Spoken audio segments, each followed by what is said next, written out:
nak cerita sihir ini. Sihir ini ngikut kehendak orang yang meminta.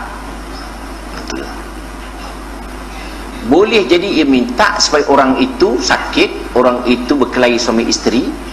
Itu sejarah dia. Sejarah sihir, ma yufarriquna bihi bainal mar'i wa zawjih, barang yang boleh memisahkan di antara suami dan isteri. Itu asalnya. Jadi mereka menyembah, memuja tengkorak atau sesuatu yang boleh jadi syirik. Maka apabila ia buat sesuatu yang boleh syirik itu, maka bos jin datang dan dia pun bertanya, apa kau nak? Saya nak syanu tu biar sakit, biar gembung perut. Diarahkannya tentera-tentera dia, engkau masuk dalam perut syanu tu, engkau jangan keluar. Keluar aku cekik engkau, dia kata. Maka rakyat-rakyat dia, tentera akan masuk dalam perut orang itu, duduk situ. Dia tak berani keluar. Pasal jin ni yang diarah itu tentera yang takut sangat kepada ketua dia. Itu sebab bila kita baca Quran, dia tak nak keluar pasal perjanjian. Kalau keluar dia kata tu. Orang yang menyembah tadi dia syirik. Itu sebab sihir ni syirik. Maka tukang sihir pun syirik, orang yang datang minta tolong pun syirik juga.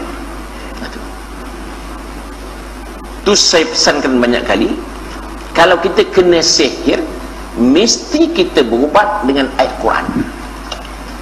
Mesti. Pasal ada orang berkata, kalau kena sihir, kena jin, cari orang yang pakai jin juga. Kan dua kali syirik.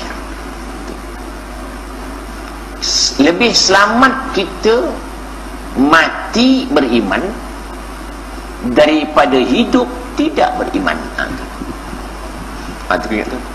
Kita berubat dengan tukang sihir, bermakna kita redha dengan sihirnya itu, redha dengan syiriknya. Ar-ridha bil kufri kufr, redha dengan kafir hukumnya kafir. Biar dia mati. Tapi yang malangnya orang berkata, saya tak percaya, saya nak berubat aja. Hai, dah tak percaya berubat pasal apa? Dah tak percaya. Dia pergi operate tanpa bius. Dia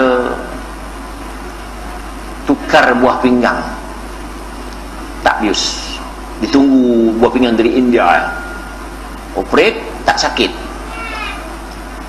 Ramai pula orang masih percaya. Begini saja. Benda yang pelik ini ada 5 saja. Yang pertama, mukjizat. Itu hanya pada para rasul dan nabi saja. Yang kedua dia panggil irhas, yang berlaku pada nabi-nabi atau rasul yang belum jadi nabi. Dia tak panggil mukjizat, panggil irhas, belum lantik jadi nabi lagi. Tapi ada benda pelik juga berlaku pada dia. Yang ketiga dia panggil karamah, yang berlaku pada wali-wali. Orang boleh panggil keramat, sebenarnya karamah namanya. Orang Melayu pandai je keramat. Yang keempat dipanggil ma'unah. Ma'unah maknanya pertolongan Allah Ta'ala sekali-sekala. Kita naik flat tingkat 20, tergelicik jatuh, tak ada apa-apa. Elok je, tak patah tak apa. Itu ma'unah namanya. Tapi jangan naik lagi sekali. Jangan tak pasal. Yang kelima mengenai istidraj. Ini sihir. Ini sihir. Jadi maknanya ada satu ihanah dia panggil. Ihanah ni berlaku juga pada orang-orang kafir. Tak nak hinakan lagi dia. Jadi sekarang gini, orang yang operate orang tidak pakai bius itu, adakah dia mukjizat? Bukan, pasal dia bukan nabi. Adakah dia karamah? Bukan, dia kan wali. Adakah ma'unah? Tidak, kerana ia berlaku hari-hari. Adakah irhas? Dia tidak akan jadi nabi. Istidraj lah, sihir. Oh, nampak berdarah-darah, itu dipanggil sihir khayali. Mata nampak macam begitu, sebenarnya tidak. Sihir ada 2. Sihir waqi'i, sihir khayali. Waqi'i betul-betul berlaku, sakit betul. Khayali mata nampak. Paunya baru-baru ni ada orang cerita, dia kenduri kahwin, tengok nasi dia berulat, kuah dia berulat, orang tak makan. Tu dia suruh lagi lah, masak nasi tak masak. Tu orang Melayu pandai tu, kelebihan orang Melayu lah kan. Tu bayang macam mana kedai masak ulat, masak basi pun, masak berbuih-buih. Sebenarnya tidak. Waktu Nabi Musa lawan ahli sihir Fir'aun itu, ahli sihir Fir'aun bukan seorang dua, ratus ribu ahli sihir datang, campakkan tali itu penuh ular. Sebenarnya itu khayal saja. Orang nampak, habis, hebat betul ini. Akhirnya habis lawan di tongkat Nabi Musa AS saja. Macam orang-orang perempuan ni pakai susuk cantik, cantik pandangan saja. Bila buang susuk habis, tak cantik dah. Tu susuk ni berasal dari zaman Fir'aun. Waktu zaman Fir'aun ada seorang tua, umurnya ratus tahun, tapi macam umur 25 tahun, sweet 17 tahun, 100 tahun umur dia macam 17 tahun 25 tahun lebih. Saudara mara dia semua dengki, macam mana orang tua, umur dah tua, cantik lagi. Akhirnya mereka mengintai apa dia buat dalam bilik. Mintai, tengok orang tua tu ada binatang masuk dalam badan dia. Bila binatang tu keluar dari badan, tua dia, masuk muda. Orang dengki, keluarga dengki ni, ditangkap binatang tu, dibunuh. Mati binatang tu, tua tu seorang tadi, terus mati dia. Tu asal susuk, binatang masuk dalam badan. Orang Melayu, dia nak susuk cantik, sini muka lah. Satu perempuan kena orang hospital cerita, X-ray jatuh motor, penuh jarum kat muka dia. Nampak pasal jarum tu fizikal, nampak. Dia guna masuk itu, masuk. Orang nak kebal ada, orang nak cantik sini, nak tenang bola ada, suara sini, suara sedap. Tapi mati besok apabila mati, dia akan menanggunglah bertahun-tahun tak mati-mati. Sebenarnya sudah mati, doktor kata sudah mati, tapi macam mana kita nak tanam dia mata terkelip-kelip? Boleh tukang mandikan dia tu terkelip mata tu, tak lari tukang mandi tu. Hukum pekah tak boleh, pasal zahirnya sudah mati, tapi nadi sudah tidak ada. Doktor tu dah mati ni, mati macam mana? Mati terkelip-kelip. Yang paling menakutkan, di waktu malam dia bangun makan, siang malam dia bangun makan. Kadang-kadang yang pelik, dia makan lauk aja, nasi tak campur. Makan nasi, habis nasi bau lauk. Nampak kawan-kawan kita begitu, bahaya tu. Makan lauk aja, tengok siapa lah. Bertahun-tahun dia tidak mati. Itu sebabnya satu budak jumpa saya, dia kata waktu kecil dulu nenek masukkan susuk, sekarang nak keluar macam mana? Macam nak keluar ke benda tu susah, bimbang mati payah. Ada satu orang itu, dia terlentang selama 30 tahun, umur dia 50 tahun dah sakit sampai 80 tahun. Jin penuh ikutnya. Ini dia soalan. Itu sebabnya kita tukang sihir ini di Mesir ya, memang tukang sihir Mesir ni, tuang tu, dia bercampak cincin dalam laut, sekejap balik cincin tu, sekejap balik. Orang kata di keramat dah, wali dah. Bila dia mati saja, anak nak buka pintu bilik bapak dia, mak kata kau jangan masuk bilik bapak tu. Macam-macam tengkorak ada, dia sembah tengkorak itu, menyebabkan jin lompat datang nak dengar cakap dia, sedang menambah ahli dia untuk masuk api neraka. Sebabnya jampi-jampi ini, bila orang menyampi ikut Melayu ni, memanglah Nabi kata jampi-jampi ini boleh dipakai selama tidak syirik. Tapi jampi-jampi Melayu ni banyak yang haru biru. Saya dapat satu kitab, satu buku jampi orang Melayu. Memang baca pun kita pun nak tahu sama-sama. Tak benda bunyi tahu. Mungkin orang baca pun tidak faham. Tapi makbul. Pasal minta pada jin. Tapi jampi-jampi Melayu yang ringan ni boleh pakai, tapi elok tak payahlah. Dia ada ujungnya berkat kata tu. Jadi juga dia. Berkat kata la ilaha illallah Muhammad sallallahu kan jadi tu. Dia ada jampi Melayu dulu ada, kemudian diterapkan dalam Islam dalam jampi tu. Iaitu bismillah pangkal, ujung berkat kata la ilaha illallah Muhammad sallallahu. Bunyi bismillahirrahmanirrahim, setapak semelenggang tiga lengan sayur manis. Setapak aku melenggang, aku juga dipandang manis. Manis lah tu. Jangan salin dulu, nanti dulu. Atau bismillahirrahmanirrahim, aku letak batang cepu, aku tebas batang gelenggang, aku berjalan manis di mata,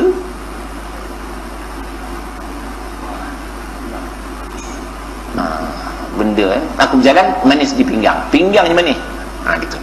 Atau bismillahirrahmanirrahim, tiada terkunci, tiada terkatup, tiada kembang bunga cempaka, terkunci terkatup, aku makan doa 7 bangsa, manisnya timpa roh pada aku, tunduk sujud pada aku, tunggang langgang pada aku. Tunggang langgang yang main. Jika Syanu binti Syanu tak nakkan aku, tunggang langgang pada aku. Tu gulung tikar dia.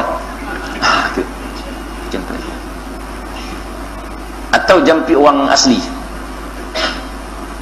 yang untuk sumpit tu, kalabing bus kading kadus bus. Tu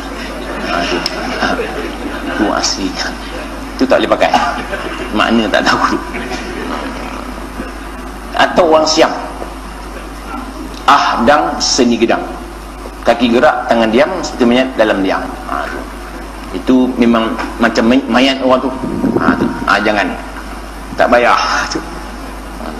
Jadi maknanya unsur-unsur sihir ini dia banyak menyeru kepada iblis. Satu kawan saya, dia kata waktu di Jepun, Jepun tu, dia duduk dalam pondok derian. Jepun datang, dia baca satu jampi cakap Siam. Jepun tak nampak dah. Jepun tak nampak tu dalam pemberian tu. Kemudian dia kata, kemudian besoknya dia naik bisikal. Jepun rampai bisikal dia. Dia baca ayat tadi, jatuh bisikal punya lantai tu. Jepun betul kembali. Naik balik, tiup lagi, jatuh balik. Dia humbal Jepun bisikal. Lepas tu dia pun pergi mengaji Mesir. Mengaji Mesir, dia kata balik di sini, dia tanya Tok Cha Siam tu apa makna jampi. Kata Tok Cha Siam di Kedah, ini saya tak tahu ni, tinggi sangat ni, dia kata. Tanya Mufti Siam di Bangkok. Mufti dia lah, bukan Islamnya, Mufti Siam lah tu. Tanya Tok Cha besar lagi. Pergi dia ke Bangkok, rupanya dia orang Tok Cha yang besar di Bangkok kata ini menyeru syaitan. Kawan tadi menyeru Mesir, balik tu baru dibuang tu. Nama bukan sebut nama, tuan-tuan kenal belakang tu payah sikit. Dia cerita saya sendiri tu. Maknanya tiap-tiap jampian bacaan yang tak diketahui maknanya jangan pakai. Sama. Lagi satu orang ini dikata orang dia keramat, tahu semua. Saya pun pergi tengok, betul ke keramat? Pergi tengok. Gaya dia macam orang hebat lah. Itu saya balik lah. Tak berapa lama, ada orang datang jumpa, dia kata, Ustaz, ada orang mengajar saya ilmu. Ilmu macam mana? Baca ayat kursi sonsang, nyonsang dari belakang, dan baca dalam tandas. Baca Yasin dalam tandas. Syakuan disebut rupanya orang yang saya pergi tengok tu, yang kata keramat tu, dia buat syirik, baca Quran dalam tandas. Memang tak jadilah pasal buat syirik. Ini kerja-kerja sihir belaka. Jadi dipesankan bahawa kita minta lindung kepada Allah kejahatan orang-orang yang tukang sihir ini. Tukang sihir ni kerjanya memang menyusahkan orang. Jangan berubat. Ni segaman. Ada terperjalan tu orang asli sedia mengubati berbagai-bagai penyakit. Yang hebatnya orang Melayu yang ramai datang. Orang Melayu dalam mengaji Amerika, Jepun, Korea pergi berubat orang tak sekolah. Malu company betul. Jadi orang asli, dan juga ada orang pergi mengambil ilmu di Batu Cape, itu pun ada. Di Kuil, di Tok Cha, Pulau Pinang pun ada. Macam-macam. Jadi maknanya ataupun orang-orang Melayu, orang di Sabah, di Sarawak, di Labuan, macam-macam ilmu ada. Sebabnya ilmu orang-orang Labuan dan orang-orang Sabah ni boleh macam-macam boleh berlaku. Sehingga kemaluan orang itu pun boleh dipindahkannya. Kemaluan kita sangkut kat situ. Jangan main-main. Kita tengok situ pula. Hebat dia. Saya waktu ceramah di Labuan, 3 orang ketua kampung ikut saya. Saya kata, bapak, saya takut ceramah nanti hilang susah. Tak apa dia, saya ikut. Pasal saya KK, ketua kampung sana, memang hebat-hebat. Bila dia ikut tu orang lain tak boleh ganggu. Itu kelebihan dia pula. Jadi itu di Labuan tu, jangan main-main. Kadang-kadang yang takut tu dekat pemegang toka tu, pemegang pintu tu, situ pula kita punya. Jangan main. Hebatnya ilmu orang sana. Sebenarnya itu khayal dia panggil. Dia khayal, saya nampak macam betul. Maka petua orang sana, kalau kita takut kita punya kemaluan hilang, pakai seluar dalam terbalik. Itu hilang dia. Dia terbalik, dia pun heran mana pula ni kan. Itu dia petua dia orang sana. Satu ketika orang kita di sana dia jadi pengurusi jemaah hakim musabaqah Al-Quran. Jadi dia nak letakkan nombor 1, sekian dah siap dah jadual. Orang saya minta orang nombor 2 tukarkan nombor 1. Dia tak buat. Dia dah siap dah dia punya keputusan. Lepas tu hilang terus. Hilang, barang dia hilang. Tapi dia malu agaknya, dia diam. Meninggal dia. Orang kita meninggal. Dia main sana. Ini kan kita nak pergi standby balik kan suruh dalam. Dia jin heran, terbalik pula suruh dalam. Habis balik itu dia sihir. Itu minta lindung. Kejahatan di sini ada kitab saya baca tadi, terjemahan Indonesia, disebut nafasat tu orang-orang perempuan yang tukang sihir. Mana orang perempuan pun ada yang tukang sihir. Jadi maknanya minta Allah, siapa boleh lindung, siapa pun tak lindung, siapa pun tak boleh lindung daripada kejahatan orang-orang sihir melainkan Allah Subhanahu Wa Taala saja. Banyak orang kita bila nak kahwin saja ada masalah. Isteri tak suka, suami tak suka, berkelahi panas dan sebagainya. Pantang pinang tolak, kena. Sampai sudah sampai mati pun ada. Satu perempuan dia kerja di Kuala Lumpur, dia di Petaling Jaya. Dia budak baru saja datang Kuala Lumpur. Ada orang nakkan dia tak nak, sihir, mati terus, tumbang terus. Hebat. Ya, kita ingatlah yang mematikan Allah Ta'ala, yang memberi bekas tu Allah SWT, usaha manusia. Itu dia kerja. Itu sebabnya jin ni berjaya.